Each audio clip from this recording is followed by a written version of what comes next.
கவர்ச்சியில இந்த மக்கள்கிட்ட ஏமாத்தி ஓட்டு வாங்கியிருக்காங்க. அவங்களுடைய கொள்கை என்ன? மாற்றம்னா என்னன்னு சொல்லுங்க. நான் கூட கேட்டேன், மாற்றம்னா என்ன? கல்வியில மாற்றமா? கல்வியில தமிழ்நாடு இந்தியாவில் முதலிடம். மருத்துவத்தில் மாற்றமா? மருத்துவத்திலேயே இந்தியாவில் தமிழ்நாடு முதலிடம். தொழில்துறையில மாற்றமா? தொழில்துறையில இந்தியாவிலேயே தமிழ்நாடு தான் இரட்டை இலக்க பொருளாதார வளர்ச்சி எட்டி இருக்கு. இது எல்லாம் உருவாக்குனது எங்களுடைய கழக தலைவர் முதலமைச்சராக இருந்து தமிழ்நாட்டை முதல் மாநிலமா உயர்த்தியிருக்காங்க. இப்ப மாற்றம்னா எதுல மாற்றம்? கல்வியில மாற்றமா? மருத்துவத்துல மாற்றமா? தொழில்துறையில மாற்றமா? வேற என்ன நிர்வாகத்துல மாற்றமா? என்ன மாற்றம்? இப்ப நீங்க மகளிர் பாதுகாப்புக்கு ஒரு படை அமைக்கிறோம்னு சொன்னீங்க. 2 தடவை 3 முறை தள்ளி போட்டிருக்கீங்க. இப்ப தொடர்ந்து நீங்க பாத்துக்கிட்டு தான் இருக்கீங்க. சூலூர்ல கூட நடந்த சம்பவங்களை நீங்க கண்கூட நேர்ல போய் பாத்தீங்க. உங்களுக்கு எல்லாத்துக்கும் தெரியும்.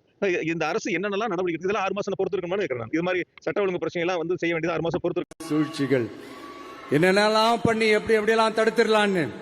ஆனா இப்ப ஆட்சிக்கு வந்த இந்த சாமானிய மக்கள் ஆட்சிய நீங்க இந்த எதிர்கட்சியா இருக்கும் போது ஒண்ணு யூஸ் பண்ணுவீங்கல்ல, இந்த அறத பழைய டெக்னிக், அதெல்லாம் யூஸ் பண்ணி நம்மளையும் மக்களையும் பிரிச்சலாம்னு நினைச்சீங்கன்னா அது ஒரு காலம் நடக்காது.